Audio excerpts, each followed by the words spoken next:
Kita panjatkan puja dan puji syukur kehadirat Allah Subhanahu wa taala. Pada kesempatan sore yang sejuk napa sumuk? Sejuk napa sumuk, Bu? Sejuk. Ya. Tadi kayaknya panitianya siang-siang itu wis ndonga, aja udan disit, dean. Padahal saat itu saya doa, hujan ya Allah, hujan. Kayaknya dongane panitiane sing mustajab kayaknya. Pada suasana yang sejuk ini kita masih kembali diberi kekuatan, kesehatan, hidayah serta taufik dari Allah Jalla wa Ala. Sehingga kita bisa menghadiri acara pengajian rutin. Pengajian rutin nggih? Rutin tahunan. Leres napa? Sudah berapa tahun? 3 tahun. Berarti pengajian rutin ini. Rutin tahunan.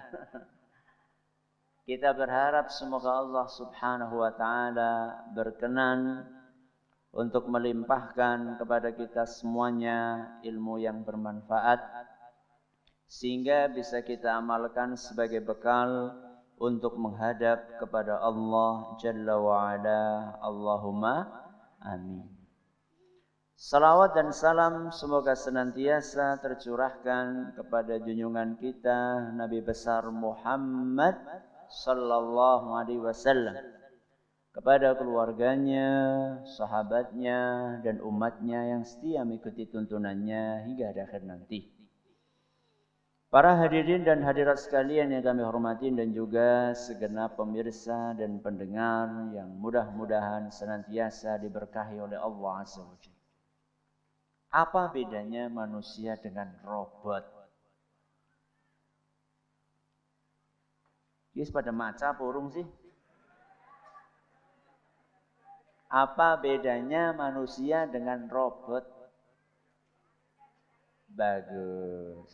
Salah satu perbedaannya manusia bisa memilih, robot tidak bisa memilih. Kalau robot itu asal di on ya murub, asal di off ya mati. Robot hanya akan mengikuti remote. Suruh ke kanan ya ke kanan, suruh ke kiri ya ke kiri. Kalau manusia tidak seperti itu. Manusia itu diberi oleh Allah Subhanahu wa taala kesempatan untuk memilih.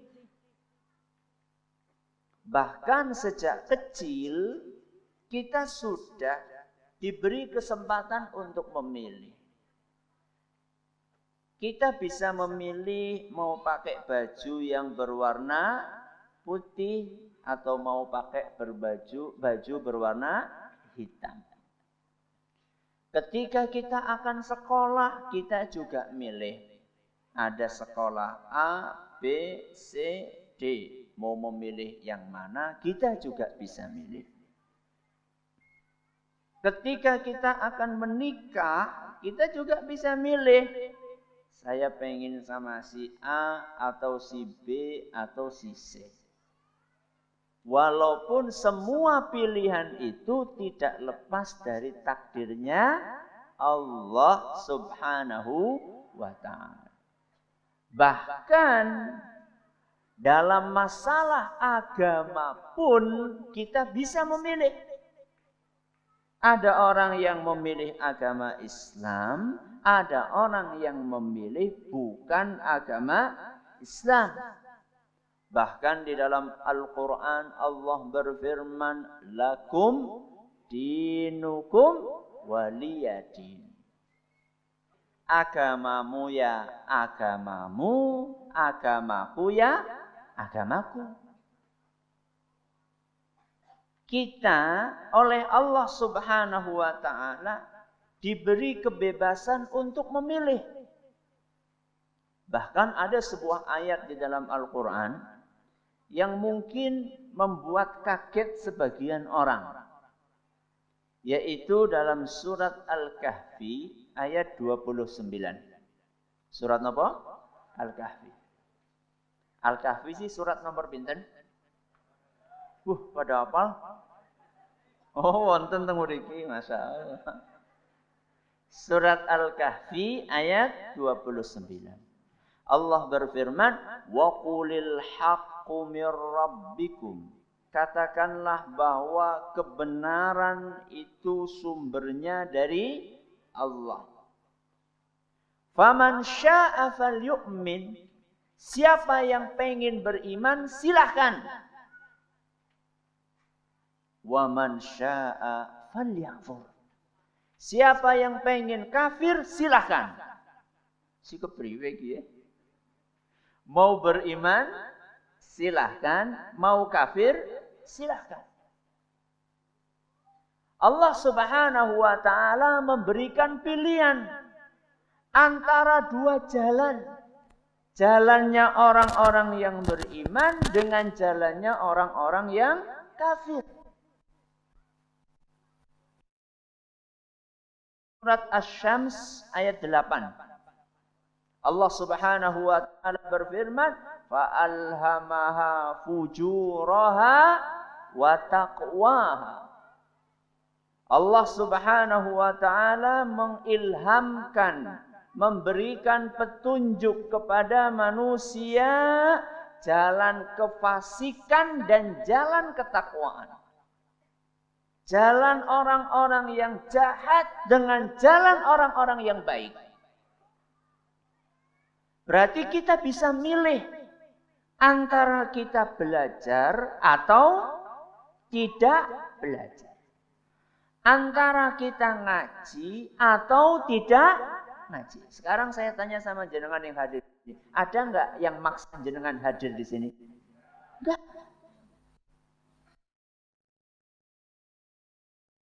Apa-apa. Siapa sih maksa?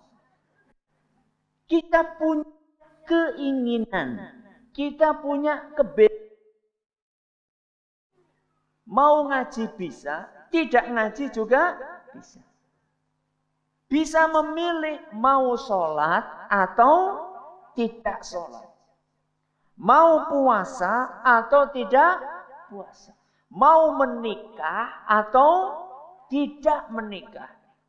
Mau setia kepada pasangan atau tidak setia kepada pasangan.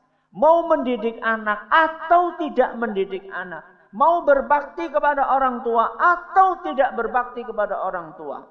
Mau mengikuti perintah Allah atau tidak mengikuti perintah Allah. Mau melanggar larangan Allah atau tidak melanggar larangan Allah.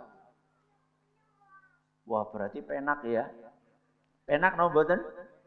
Penak. Tapi ingat, apa yang harus diingat? Setiap pilihan ada konsekuensinya. Apa sih konsekuensi, Bu? Akibatnya. Arep ngaji anak akibatnya, orang ngaji ya anak akibatnya. Kalau mau ngaji, alhamdulillah jadi pinter. Jadi bisa maca Quran. Nek ora gelem ngaji, ya ora bisa maca Quran. Putra-putrine, Bu, ini sih bacaannya apa? Apa ya Le ya? Aku ya ora mudeng. Itu akibat. Mau sholat bahagia. Tidak mau sholat akan sengsara. Maka lihat ayat yang tadi kita baca, surat Al-Kahfi ayat 29. Wa qulil haqqu mir rabbikum faman syaa'a falyu'min wa man syaa'a falyakfur. Siapa yang mau beriman silahkan, yang mau kafir silahkan. Terus apa kelanjutannya? Inna a'tadna lidzalimina naran. Kami sediakan untuk orang-orang yang zalim, yang tidak mau beribadah kepada Allah, naron. Napa naron? Neraka. Silahkan Anda tidak sholat. Silakan Anda tidak puasa. Silakan Anda tidak berbakti kepada orang tua. Tapi tunggu saatnya nanti di hari kiamat. Ada yang masuk surga dan ada yang masuk neraka. Ketika ada yang masuk neraka, jangan menyesal. Karena itulah jalan yang Anda pilih ketika Anda dahulu tinggal di dunia. Dan bersyukurlah orang-orang yang memilih jalan keimanan. Mangsane ngaji, mangkat ngaji. Dipanggil oleh muadzin, hayya 'alas shalah. Cepat-cepat. Cepat-cepat. Salat. Berangkat ke masjid. Beruntunglah orang-orang yang seperti itu. Karena dia memilih jalan kebaikan. Surat Asy-Syams yang tadi kita baca, fa'alhamaha fujuraha wa taqwaha. Kelanjutannya apa? Qad aflaha man zakkaha wa qad khaba man dassaha. Qad aflaha, akan beruntung orang yang mau membersihkan jiwanya. Yang mau menjalankan perintah Allah, menjauhi larangannya, akan beruntung di dunia atau di akhirat? Di dunia dan di akhirat. Apa keuntungannya di dunia? Hatinya akan terasa tenang. Ketika dia memilih jalan berbakti kepada orang tua, saat dia sudah menjadi orang tua, maka anak-anaknya akan berbakti kepada dia. Ketika dia memilih jalan untuk setia dengan pasangannya, maka insya Allah pasangannya pun akan setia dengan dia. Ketika dia memilih jalan untuk mendidik anak-anaknya, walaupun capek, capek mboten Bu? Capek. Ngongkon sholat sabun dina. Capek atau tidak? Capek. Apa Ustadz merasa capek? Pada baik. Ya. Anak sudah disuruh tidur gasik. Habis zuhur itu kan waktunya apa? Istirahat. Yang namanya anak. Kalau tidur jam 1, bangun jam 3. Berarti tidurnya berapa jam? 2 jam. Kira-kira ketika sudah 2 jam tidur dibangunkan gampang apa susah? Ya Allah. Anaknya jenengan gue. Nek anaknya nyong wis 2 jam ya lebih gampang lah. Sudah berapa jam? 2 jam. Makanya habis zuhur dioprak-oprak. Ayo nak, waktunya apa sekarang? Makan. Habis makan apa? Pulang dari masjid. Nah, habis ini apa? Makan, sikatan, wudu, bubuk. Apa nak? Makan, sikatan, wudu, bubuk. Apa nak? Makan, sikatan, wudu, bubuk. Paham? Paham. Bareng bali ngomah kindi bocah. Ucul. Ketemu jam berapa? Jam 2. Urung mangan, urung sikatan, urung wudu. Coba bayangkan, jam 2 baru ketemu. Makannya berapa menit? Sikatannya berapa menit? Wudunya berapa menit? Tidurnya jam berapa? Jam 2:30. Jam 2:30 baru tidur. Jam 3 dibangunin kepriwe? Angel banget. Saya itu di rumah punya senjata, semprotan. Kayak semprotan apa? Semprotan manuk. Ya. Itu kalau angel srot. Ya. Capek. Mendidik anak, memiliki kepedulian untuk mendidik anak itu capek. Tapi hasilnya Pak Bu, menyenangkan hati. Nanti insya Allah anak tersebut saat kita sudah tua, dia akan peduli dengan orang tuanya. Karena ketika kecil kita peduli dengan dia. Maka dia akan membalas kepedulian itu saat kita sudah tua. Betapa banyak orang tua yang tidak dipedulikan oleh anak-anaknya. Karena dahulu ketika anaknya masih kecil tidak dipedulikan oleh orang tuanya. Arep sholat ngono, ora sholat ngono. Arep mangkat TPQ ngono, ora mangkat ngono. Arep nganggo jilbab ngono, ora nganggo jilbab ngono. Sekolah ngono, ora sekolah ngono.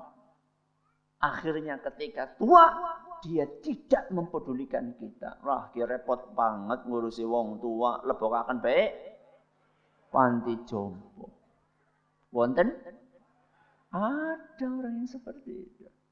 Maka setiap pilihan ada apanya tadi? Konsekuensinya. Qad aflaha man zakkaha. Telah beruntung orang yang mau mensucikan jiwanya, mengikuti perintah Allah, menjauhi larangannya. Sebaliknya, wa qad khaba man dassaha. Telah merugi orang-orang yang mengotori jiwanya, tidak menjalankan perintah Allah, melanggar larangannya Allah. Ini pasti rugi. Teng dunia napa teng akhirat? Dunia dan di akhirat. Na'udzubillahi min dzalik. Apa kerugiannya di dunia ketika kita tidak mengikuti aturan Allah? Hati ini akan gelisah. Hati tidak akan tenang, hati tidak akan tentram, selalu galau dan galau. Ibu-ibu paham galau napa mboten? Galau nggih niku wau, mboten napa? Mboten tenang. Jalan ketenangan itu hanya didapatkan dengan ala bidzikrillahi tatmainnul qulub. Dengan mengingat Allah, dengan sholat, dengan ngaji, dengan puasa, dengan mengikuti aturan Allah, hati akan tenang. Tanpa itu tidak akan tenang. Jangan dipikir ketenangan itu didapatkan dengan duit yang banyak. Kalau seandainya ketenangan itu didapatkan dengan duit yang paling banyak, maka sesungguhnya yang paling tenang di muka bumi adalah Qarun.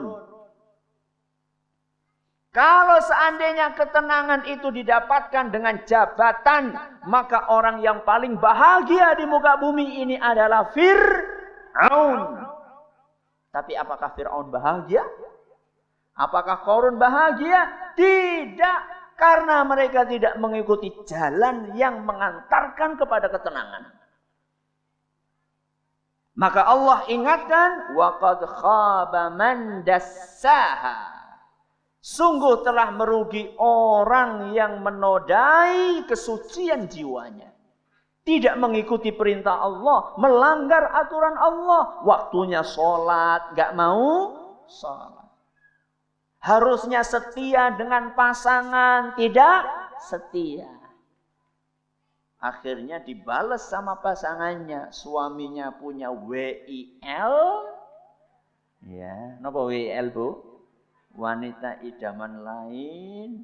Istrinya, dari nyong ra bisa, Pak. Akhirnya mencari napa?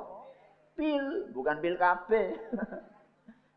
Ya, pria idaman lain. Na'udzubillahi min dzalik. Itu ketidakbahagiaan di dunia.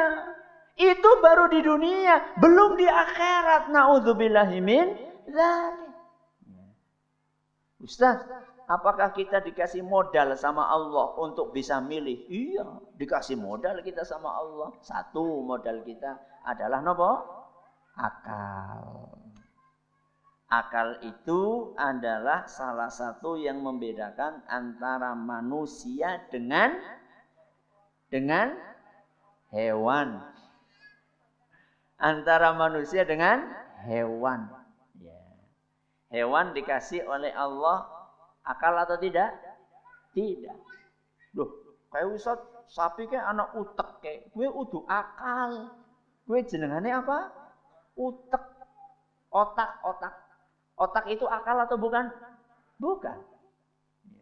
Buktinya sapi punya otak tapi nggak punya akal. Dengan otak, dengan akal, manusia bisa membedakan mana yang baik, mana yang buruk, mana yang bermanfaat, mana yang tidak bermanfaat. Maka salah satu yang membedakan antara manusia dengan hewan, manusia itu makan untuk hidup. Kalau hewan, hidup untuk makan. Beda apa sama? Bedanya apa? Apa coba bedanya hidup untuk makan sama makan untuk hidup? Yang bisa menyebutkan bedanya dapat hadiah. Ngacung, bapak-bapak dulu coba. Pak, ye, hadiah banget ye, kudu entong ye. Ayo bapak-bapak, apa bedanya makan untuk hidup sama hidup untuk makan? Regua, kenapa Pak?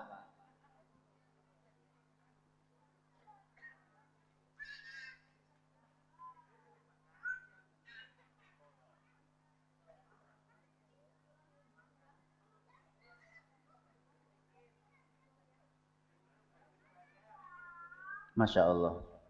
Tidak apa-apa Pak, monggo. Bapak milih mana Pak? Quran atau buku? Milih? Quran, monggo. Regu B, ibu-ibu. Ibu-ibu, apa Bu kira-kira? Mewakili, angkat tangan. Apa bedanya hidup untuk makan dengan makan untuk hidup? Angkat tangan.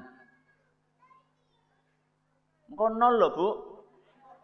Bapak-bapak tadi nilainya sudah dapat loh, ibu-ibu belum. Tidak ada? Oh belakang, silakan. Ya, tidak apa-apa. Assalamualaikum warahmatullahi wabarakatuh. Waalaikumsalam warahmatullahi wabarakatuh. Monggo. Pertanyaannya tadi perbedaan antara makan untuk hidup dan hidup untuk makan ya Ustaz. Okay.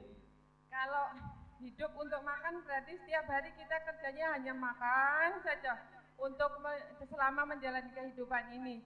Sedangkan kalau makan untuk hidup untuk makan untuk hidup berarti kita hanya menggunakan saat makan itu untuk survive, untuk bertahan menjalani kehidupan ini. 100 seperti untuk ibu-ibu. Ibu milih Quran apa buku, Bu? Milih Quran apa buku? Oh banyak, judulnya banyak. Ada? Oke, ini Bu, fikih wanita, Masya Allah. Alhamdulillah. Ini sebenarnya salah satu menyiasati ben aku aja ngomong baik. Jadi bisa ngasuh sedela. Apa? Hidup untuk makan sama makan untuk hidup. Kalau binatang, kalau hewan itu hidup untuk makan. Alias saben sing dipikiraken makan. Tangi turu makan. Jam 8 makan. Jam 9 makan. Arep turu makan. Ngelilir turu makan.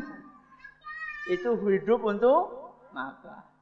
Kalau makan untuk hidup adalah sekedar kita makan pada waktunya supaya kita bisa hidup. Dan makannya ada tujuannya. Apa tujuannya? Supaya kuat untuk beribadah. Itu bedanya antara manusia dengan binatang. Dan satu lagi yang membedakan antara manusia dengan binatang, bahwa binatang itu hidup untuk kawin, dan manusia menikah untuk hidup.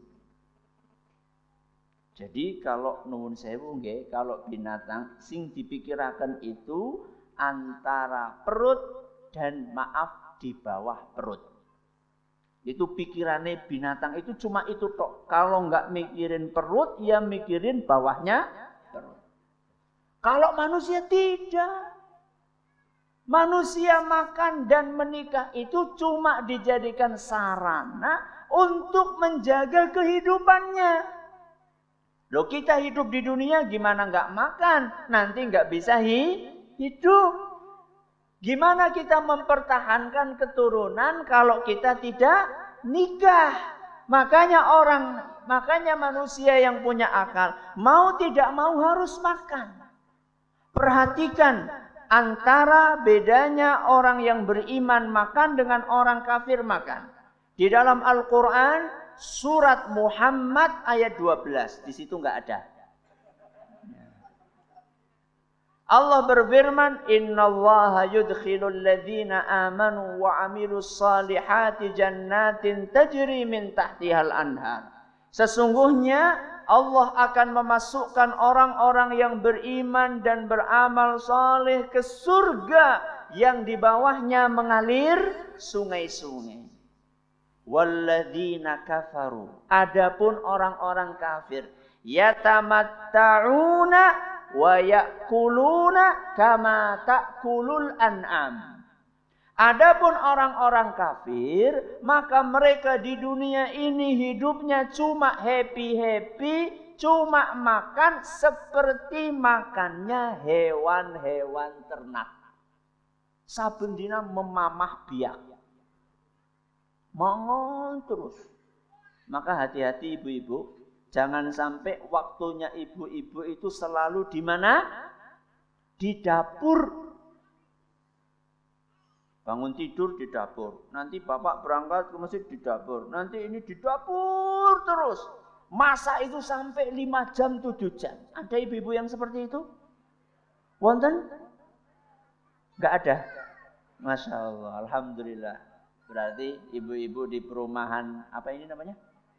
Abdi negara ini zuhud-zuhud semuanya.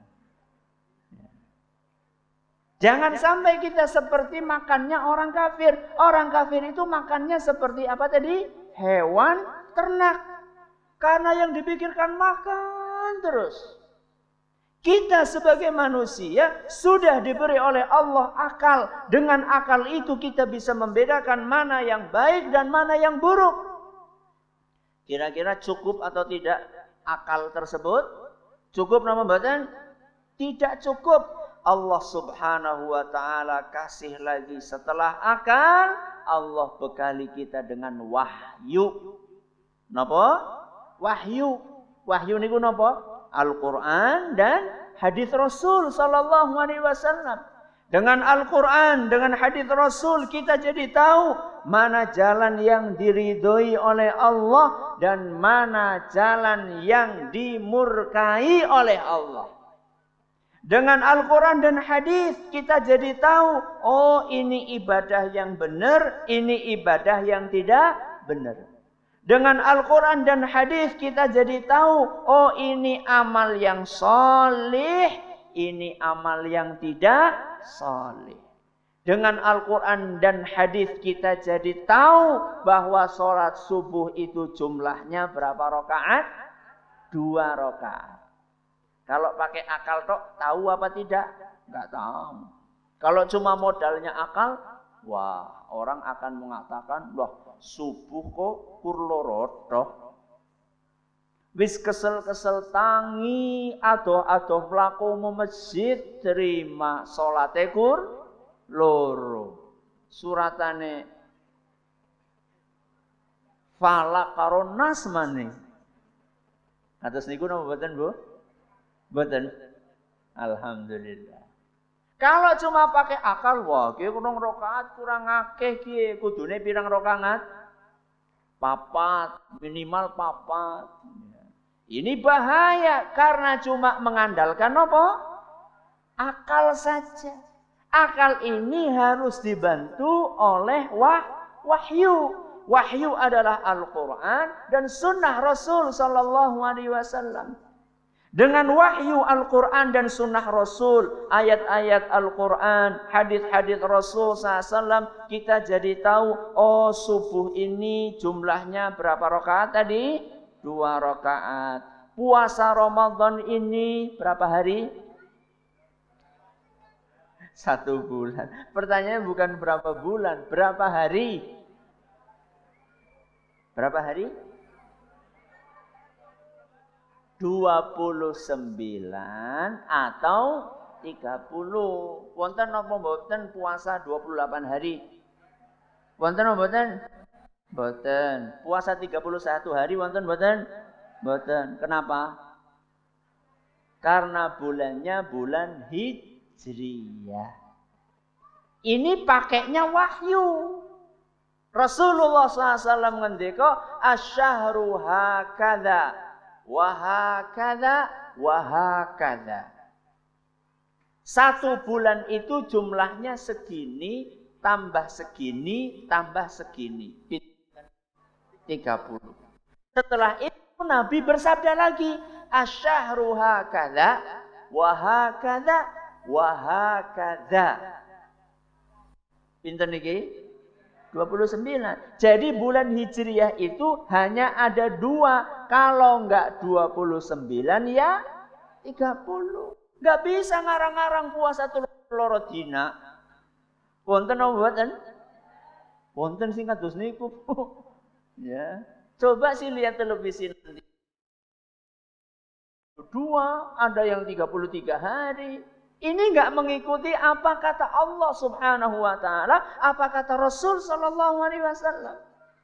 Maka enggak cukup kita hanya berdasarkan akal saja. Kita harus dibantu dengan Al-Qur'an dan sunnah Rasul sallallahu alaihi wasallam. Itu pentingnya ngaji.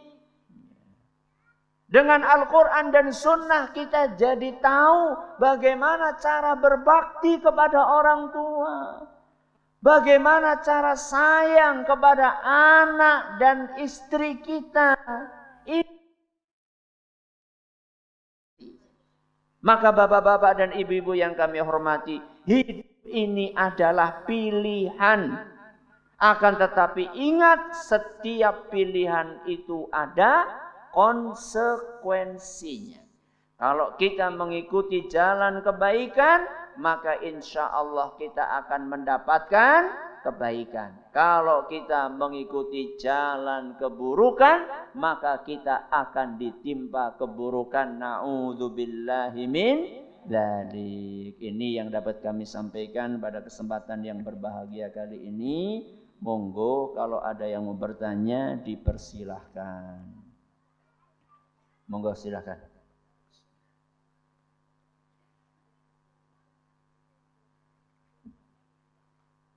Nggih, silakan.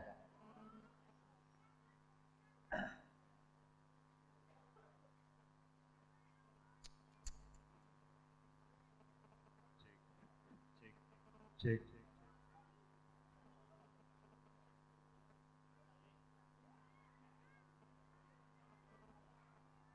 Bismillahirrahmanirrahim. Assalamualaikum warahmatullahi wabarakatuh. Waalaikumsalam warahmatullahi wabarakatuh. Mohon izin bertanya Ustaz, Ya. Bagaimana cara kita agar bisa mengurangi atau bahkan menghilangkan rasa terlalu cinta terhadap dunia ditimbang akhiratnya? Terima kasih. Wassalamualaikum warahmatullahi wabarakatuh. Waalaikumsalam. Bagaimana cara mengurangi cinta dunia? Kalau menghilangkan kayaknya sulit. Yang bisa adalah mengurangi. Di antara cara untuk mengurangi cinta kepada dunia adalah dengan meyakini bahwa dunia ini tidak akan selamanya kita miliki. Dunia ini ada batas akhirnya. Berbeda dengan akhirat. Kalau akhirat ini akan kita miliki terus-menerus. Makanya di dalam Al-Quran bunyinya apa? Khalidina fiha abada. Ada seorang ulama kasih nasihat seperti ini. I'mal lidunyaka biqadri maqamika fiha. Wa'mal li akhiratika biqadri baqaika fiha. Artinya, bekerjalah untuk duniamu sesuai dengan jatah waktu hidupmu di dunia. Apa? bekerjalah untuk dunia sesuai dengan jatah umurmu di dunia. Dan beramallah untuk akhiratmu sesuai dengan jatah umurmu di akhirat. Saya tanya, umur kita di dunia berapa tahun? Kira-kira pirang tahun? 60-70 tahun. Jadi nek kerja gue sing memper baik. Kira-kira cukup nggo urip pirang tahun? 70 tahun. Karena memang rata-rata umur umatnya Nabi Muhammad ya segitu. A'maru ummati ma baina sittina ila sab'in. Umur umatku itu antara 60 sampai 70. Rata-rata kita segitu. Dan sedikit sekali kata beliau yang melebihi itu. Maka kalau umur kita 60 ya wis pada siap-siap. Apa maning wis 70, ya wis deluwi. Ya. Maka kalau bekerja untuk dunia, ngumpulin duit, ya kira-kira yang cukup untuk 70 tahun. Tapi kalau beribadah, maka kira-kira cukup untuk jatah hidup kita di akhirat. Pinten tahun teng akhirat? Pinten tahun? 1000 tahun, 1.000.000 tahun, 1.000.000.000 tahun, selama. Coba sekarang kita lihat manusia di zaman ini kebanyakan nyari bekal untuk dunia sama akhirat, banyak bekal untuk mana? Dunia apa akhirat? Contone jenengan kerja golet duit nggo mangan karo nggo ngombe untuk makan dan minum. Itu berapa jam kita kerja sehari? 8 jam.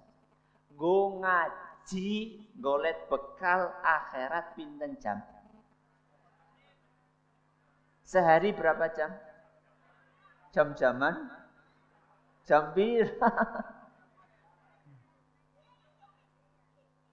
Kalau seandainya setiap hari saja kita konsisten, istiqomah, bisa sehari ngaji minimal 1 jam, wis hebat banget.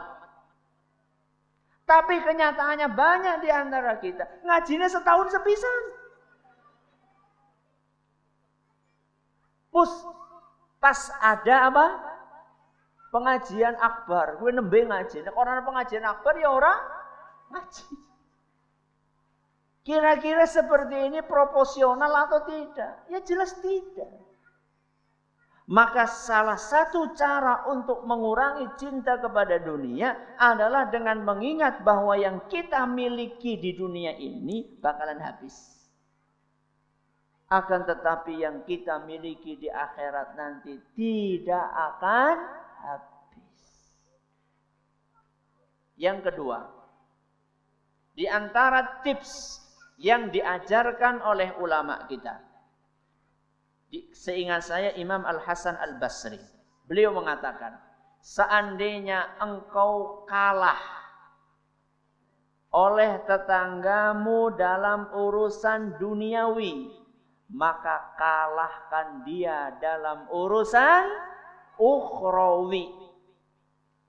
Contoh, saya ulangi apa tadi nasihatnya? Kalau kita dikalahkan oleh tetangga kita dalam urusan duniawi, maka kalahkan tetangga kita dalam urusan ukhrawi. Contoh, jenengan kalah sama tetangga jenengan urusan duniawi. Jenengan punya motor, tetangga jenengan punya mobil. Kalah napa mboten? Kalah. Jenengan gak usah nyongku tuku mobil sing luwih gede. Jangan. Tapi jenengan lihat tetangga jenengan kurang ukhrawinya apa? Salatnya nang masjid apa ora? Oh, salatnya ora nang masjid. Nyong arep kalahaken, nyong bakalan salatnya nang. Loh, jebule tanggane salatnya ya nang masjid. Jajal telat apa ora? Oh jebule esi telat. Nyong ora gelem telat. Berangkat. Oh jebule tetanggane ora telat. Jenengan cari, obliyah apa ora gue? Bakdia apa ora? Jebule ora. Wah saya harus tambahin apa? Obliyah bakdia. Kira-kira kalau seperti itu hidup tenang atau tidak? Tenang. Tapi kalau misalnya setiap kalah duniawi kita kejar supaya kita bisa kalahkan duniawi dia. Tetangga kita punya mobil satu, nyong pokoknya kudu bisa tuku mobil loro. Tanggane tuku mobil loro, pokoknya nyong bisa tuku mobil telu. Tanggane tuku kulkas sing gede, nyong kudu tuku kulkas sing luwih gede maning. Itu hidupnya tidak akan pernah nyaman. Lihat yang kedua. Kalau kita dikalahkan oleh saudara kita dalam urusan dunia, maka kalahkan dia dalam urusan akhirat. Sehingga nanti konsentrasi kita bukan kepada dunia, tapi kepada akhirat. Ustadz, apa hukumnya golput dalam pemilu?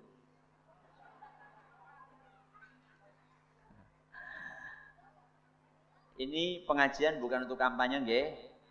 Ya, ini untuk menjelaskan hukum. Jadi, ulama itu berbeda pendapat antara ikut pemilu atau tidak ikut pemilu. Ada ulama yang mengatakan nggak boleh ikut pemilu. Kenapa? Karena itu produk demokrasi. Dan demokrasi bukan dari Islam. Ada ulama yang kedua mengatakan silahkan ikut untuk meminimalisir munculnya pemimpin-pemimpin yang tidak baik. Karena kalau misalnya kabeh-kabeh golput, nanti yang terpilih adalah pemimpin yang tidak baik. Ini dua pendapat ulama. Dan dua-dua pendapat ini sama-sama ulama kontemporer. Karena pemilu adanya di zaman kontemporer. Di zaman ulama salaf dulu belum ada pemilu. Pemilu adanya sekarang. Makanya yang bicara ulama kontemporer. Kontemporer itu apa, Bu? Ulama zaman now. Ya, walau zaman now malah orang mudeman. Ulama sekarang, Bu, ya, ulama sekarang, ya. Terus dua pendapat itu mana yang lebih kuat? Kalau saya sih milih pendapat yang kedua. Kalau saya cenderung kepada pendapat yang kedua. Karena pendapat yang kedua ini lebih realistis. Ya. Lebih realistis. Karena itu kenyataannya, ketika kita tidak memberikan suara kita, sedangkan orang-orang yang tidak baik memberikan suaranya, akhirnya yang terpilih adalah pemimpin yang dipilih oleh kebanyakan orang yang tidak baik. Akhirnya kita sendiri yang menyesal. Aduh, jadi kayak piye dadine lho jenengan wingi ora pilih. Ya. Maka dalam kondisi seperti ini, memilihlah calon pemimpin sing paling mending. Nek golet pemimpin sing kaya Umar bin Khattab ya ora nana. Ya. Tapi yang kira-kira lebih apa? Lebih mending daripada di antara yang mending-mending. Akan sebutkan angka, saya tidak akan sebutkan nama karena saya bukan jurkam. Saya bukan tim ses. Dan saya tidak mau jadi tim ses dan jurkam. Ya. Saya hanya bisa mengarahkan, kira-kira dilihat saja mana yang dekat dengan agama, mana yang jujur, mana yang tidak korupsi, ya. Mana yang betul-betul baik bukan karena pencitraan. Karena kita harus sadar, kita harus paham bahwa media itu bermain dengan sangat kuat di sini. Di Indonesia ini media bermain sangat kuat.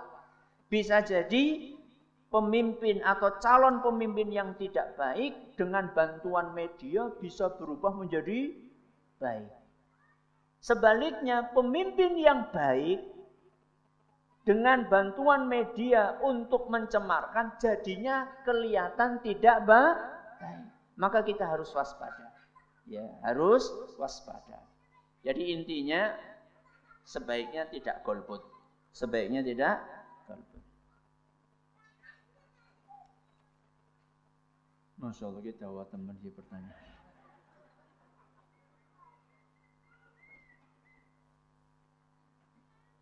Ustadz, saya mau tanya, saya pernah dengar ayat masuklah Islam secara total, tapi kebanyakan orang justru mengandalkan kepintaran dan kekuatannya dan lupa minta sama Allah.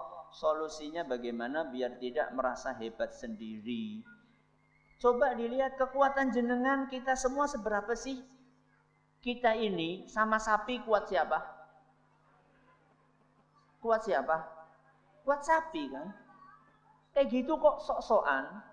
Apalagi dibandingkan dengan gajah, apalagi dibandingkan dengan gunung, apalagi dibandingkan dengan laut, apalagi dibandingkan dengan yang menciptakan gunung, laut, bumi, matahari dan bulan. Siapa itu? Allah. Maka salah satu cara untuk menghindari perasaan sok paling kuat adalah tahu diri. Tahu diri kita. Sekarang kita kuat. Tunggu nanti 60 tahun berikutnya. Kepriwe? Ngangkat gelas ini loh. Bisa apa? Cuma ngangkat apa? Padahal mien ngangkat barbel. Wow. Pelengkendung. Sekarang ini loh ngangkat apa? Gelas saja. Gak kuat. Manusia itu penuh dengan kelemahan.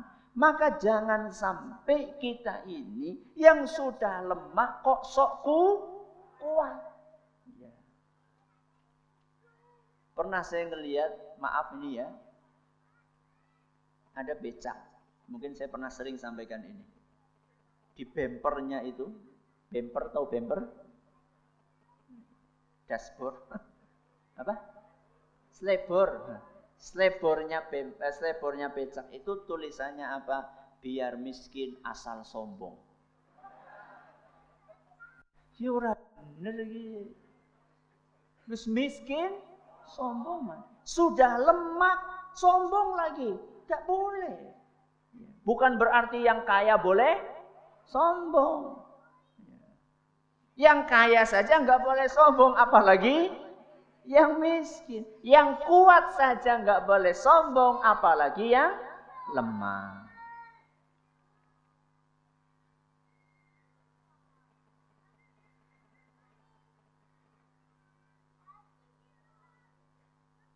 Ustaz, saya mau tanya, belakangan ini sedang gencar tayangan di televisi yang isinya tentang indigo atau karma. Apakah itu sama saja mendatangi dukun jika kita menontonnya?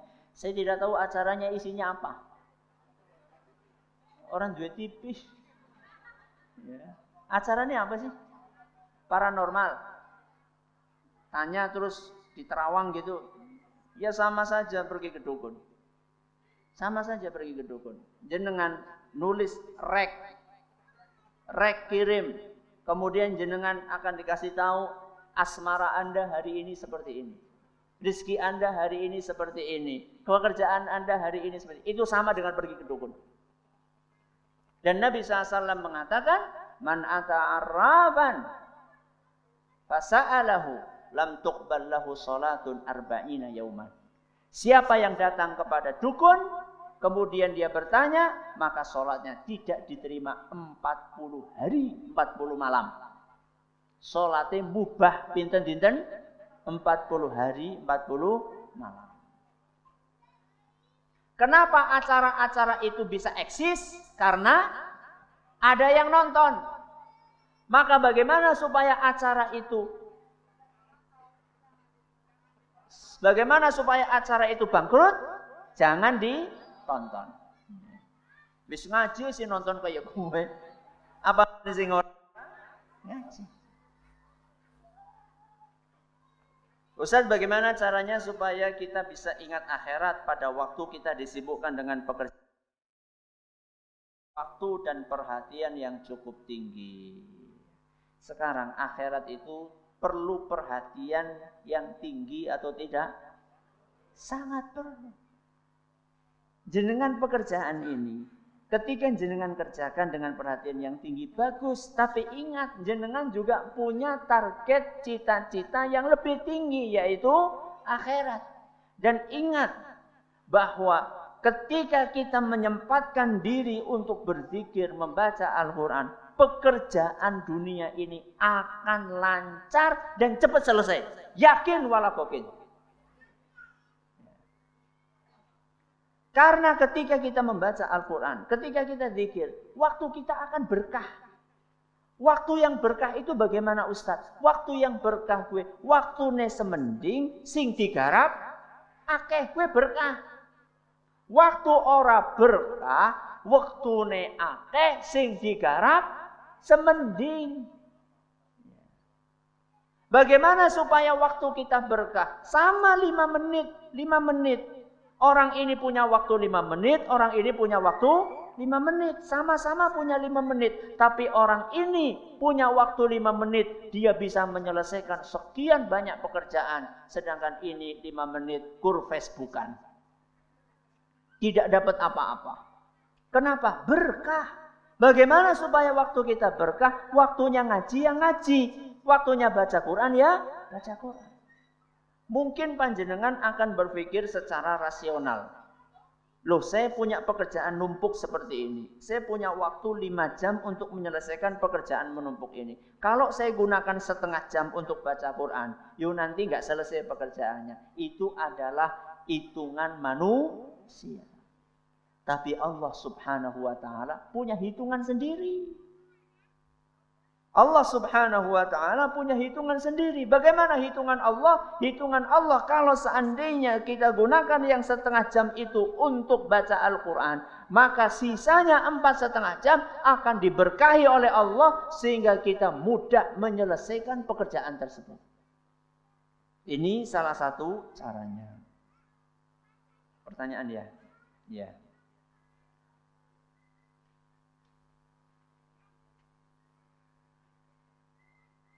Sebutkan ayat Asy-Syams ayat 8 sampai 10. Enggak boleh lihat. Enggak boleh lihat. Monggo. 8. Oh iya betul. Pak Ahmad ya terus. Masya Allah. Monggo silakan. Alhamdulillah. Silakan.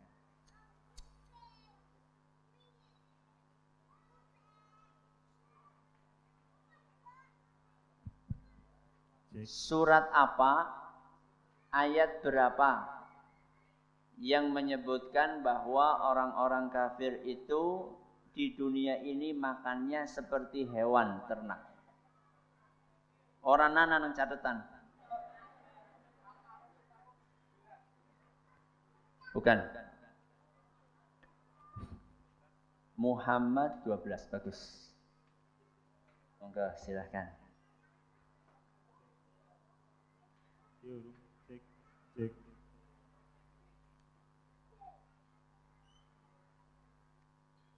Allah Subhanahu wa ta'ala membantu kita untuk bisa milih. Ini khusus untuk ibu-ibu. Allah membantu kita untuk bisa memilih mana yang baik, mana yang benar.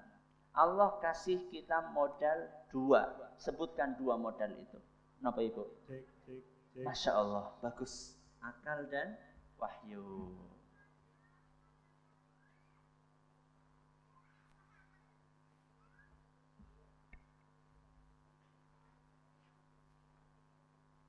Bapak-bapak, apa ibu-ibu lagi?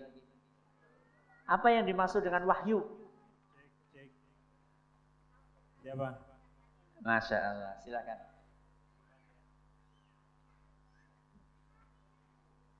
Ya.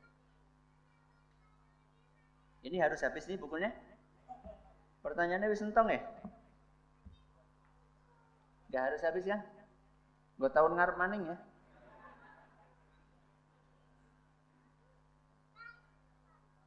Sebutkan bapak-bapak, sing angel pertanyaan bapak-bapak. Redaksi ayat, jangan lihat catatan. Redaksi ayat surat Al-Kahfi ayat 29.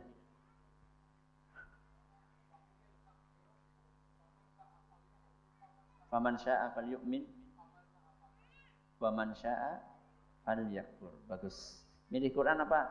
Ini aja, buku aja. Masya Allah. Apa maning ya? Sentong ya?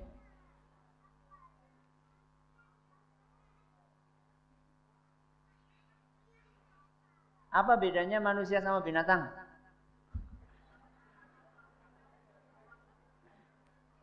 Cek. Perbedaan antara manusia dengan binatang, binatang hidupnya hanya untuk makan. Sementara manusia itu menggunakan makanannya untuk hidup. Masya Allah, bagus. Silakan. Ibu-ibu. Apa bedanya manusia sama robot? Ibu belakang sendiri. Cek. Yang pakai pink, ya. Cek.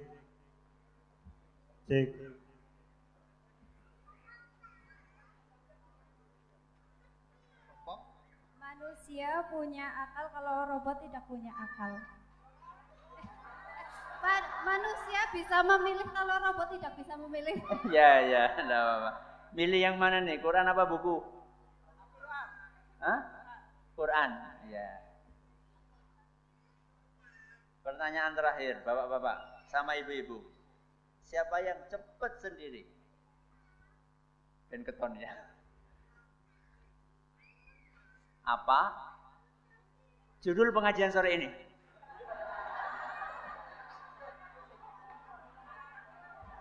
Hidup adalah pilihan. Mudah-mudahan bermanfaat. Terima kasih atas perhatiannya. Mohon atas segala kurangannya. Kita tutup dengan membaca Subhanakallahumma wa bihamdika asyhadu an la ilaha illa anta astaghfiruka wa atubu ilaik. Wassalamualaikum warahmatullahi wabarakatuh.